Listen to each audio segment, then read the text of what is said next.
प्रिय छात्रों, आज मैं आप लोगों को भारतीय संविदा अधिनियम 1872 के एक महत्वपूर्ण विषय क्षतिपूर्ति की संविदा कॉन्ट्रैक्ट ऑफ इंडेमनिटी पर प्रकाश डालूंगा। मुझे पूरा विश्वास है कि आप लोगों के पठन पाठन में यह अत्यंत महत्वपूर्ण साबित होगा। तो आइए शुरू करते हैं।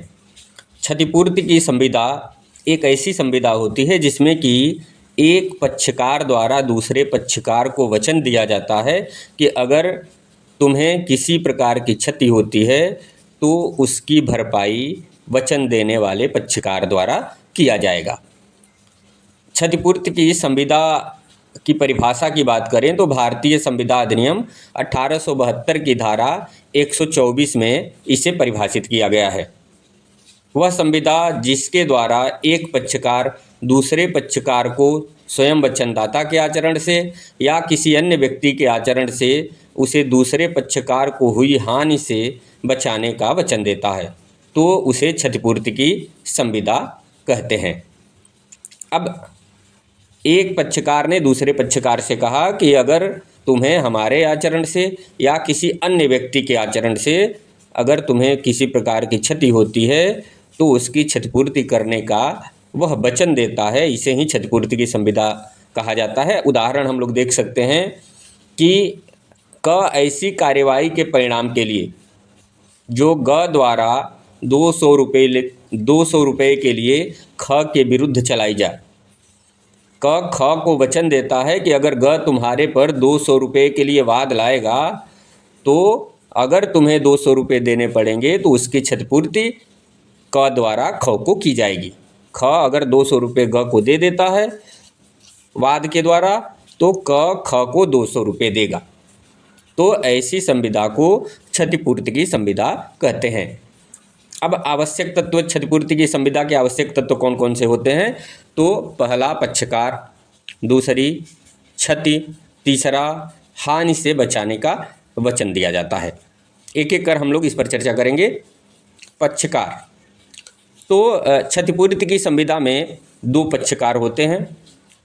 पहला होता है क्षतिपूर्ति दाता, दूसरा होता है क्षतिपूर्ति धारी। अब क्षतिपूर्ति दाता कौन होता है? क्षतिपूर्ति दाता वह व्यक्ति होता है जो वचनदाता होता है, यानी कि जो वचन देता है कि अगर दूसरे व्यक्ति को कोई क्षति होती है, दूसरे पक्षकार को कोई क्षति होती है तो उसकी क्षतिपूर्ति उसके द्वारा की जाएगी, वो क्षतिपूर्ति दाता होता है। क्षतिपूर्ति ग्रहीता, क्षतिपूर्ति ग्रहीता वह व्यक्ति होता है जिस व्यक्ति के क्षति की भरपाई करने का वचन दिया जाता है, यानी जिसको क्षति होती है वो क्षतिपूर्ति ग्रहीता होता है। क्षति ग्रहीता वो व्यक्ति होता है जिसे क्षति होती है तथा जिसके क्षति की भरपाई वचनदाता या क्षतिपूर्ति दाता द्वारा किया जाता है। अब क्षतिपूर्ति की संविदा के दोनों पक्षकार भारतीय संविदा अधिनियम 1872 की धारा 11 के अनुसार सक्षम पक्षकार होने चाहिए। यानी कि सक्षम पक्षकार कब होंगे?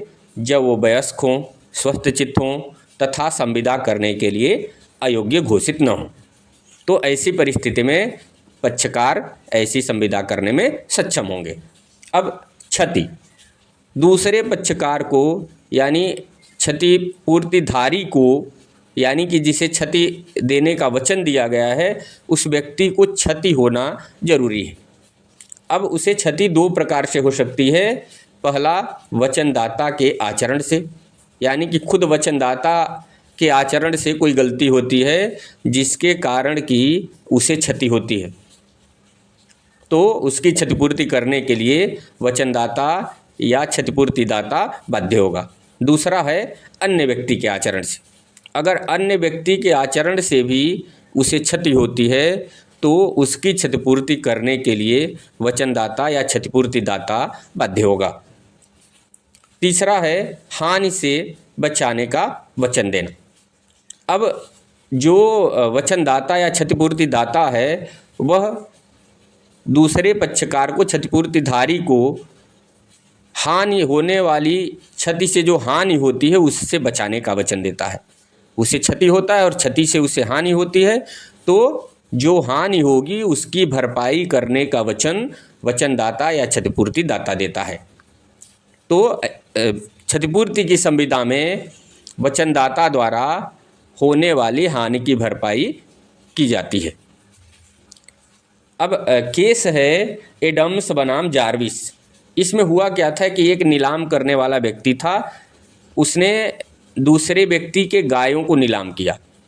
यानी जो नीलाम करता था वो वादी था और प्रतिवादी के कहने पर कुछ गायों को उसने नीलाम किया।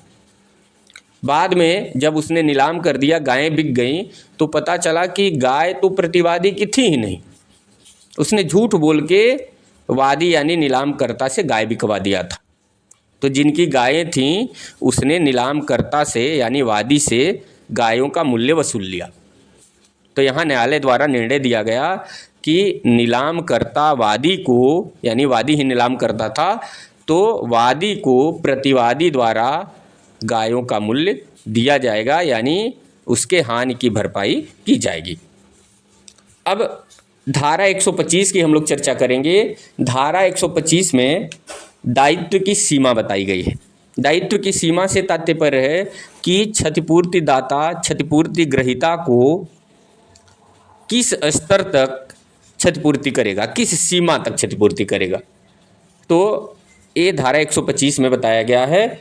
क्षतिपूर्ति के बाद में उसे जितना प्रतिकर देना पड़ा है, यानी कि क्षतिपूर्ति ग्रहीता को जितना क्षतिपूर्ति के बाद में प्रतिकर देना पड़ा है, उतना धन वो वचनदाता या क्षतिपूर्ति दाता से वसूल सकता है। यानी उस पर कोई वाद लाता है और न्यायालय द्वारा निर्णय दिया जाता है कि तुम्हें इतना धन उस व्यक्ति को देना होगा, तो वो पूरा धन वचनदाता या क्षतिपूर्ति दाता से वह वसूल सकता है।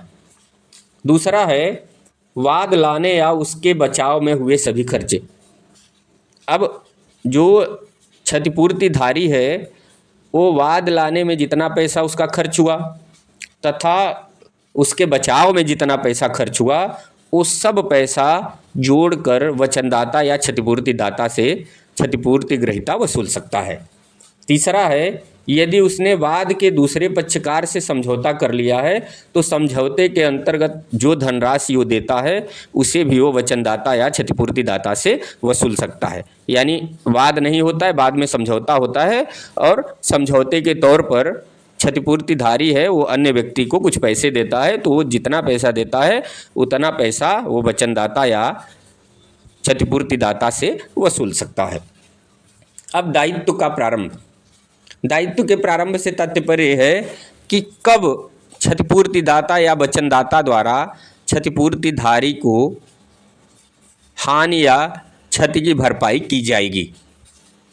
तो इंग्लैंड में नियम है, इंग्लैंड में ऐसा नियम बनाया गया है कि जब तक वास्तविक क्षति न हो जाए क्षतिपूर्तिधारी को, तब तक उसकी क्षतिपूर्ति नहीं की जाएगी। यानी वचनदाता या क्षतिपूर्तिदाता क्षतिपूर्तिधारी के क्षतियों की भरपाई तब करेगा जबकि क्षतिपूर्तिधारी को वास्तविक क्षति हो जाए। लेकिन भारत में ऐसा नियम नहीं है। भारत में यह नियम है, प्रारंभिक समय में इंग्लैंड का ही नियम भारत में भी लागू होता था। प्रारंभिक समय में ये माना जाता था कि जब तक क्षतिपूर्तिधारी को वास्तविक क्षति न हो जाए तब तक वचनदाता या क्षतिपूर्तिदाता उसकी भरपाई नहीं करेगा।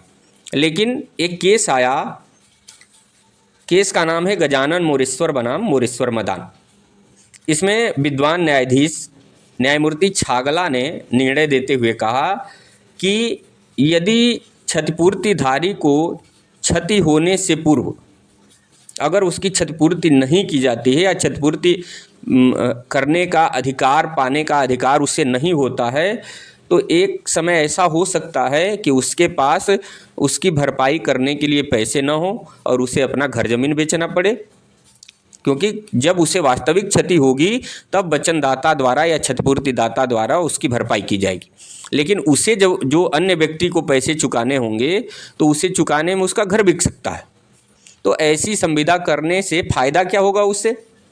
इसलिए न्यायमूर्ति छागला ने कहा कि उसे वास्तविक क्षति होने के पहले भी क्षतिपूर्ति करने यानी पाने का अधिकार होगा, यानी वो वचनदाता से क्षतिपूर्ति प्राप्त कर सकता है। यानी कि मान लीजिए कि जैसे एक व्यक्ति है वो दूसरे को वचन देता है कि अगर तुम्हें कोई क्षति होती है या कोई तुम्हारे पर वाद लाता है तो जो न्यायालय द्वारा तुमसे प्रतिकर वसूले जाएंगे वो हम तुम्हें दे देंगे। अब उस व्यक्ति पर किसी अन्य व्यक्ति द्वारा वाद लाया गया और न्यायालय ने कहा कि क्षतिपूर्तिधारी 5,000 रुपये उस व्यक्ति को देगा।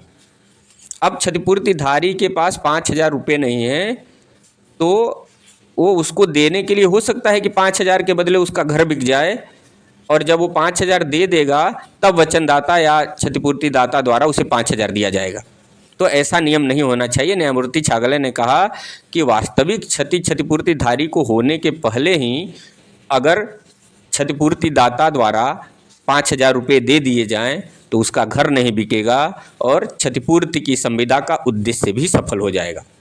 इस तरह से मुझे पूरा विश्वास है कि आप लोगों को क्षतिपूर्ति की संविदा समझ में आई होगी और ये आप लोगों के परीक्षा में, प्रतियोगी परीक्षाओं में ज़रूर लाभकारी साबित होगा। धन्यवाद।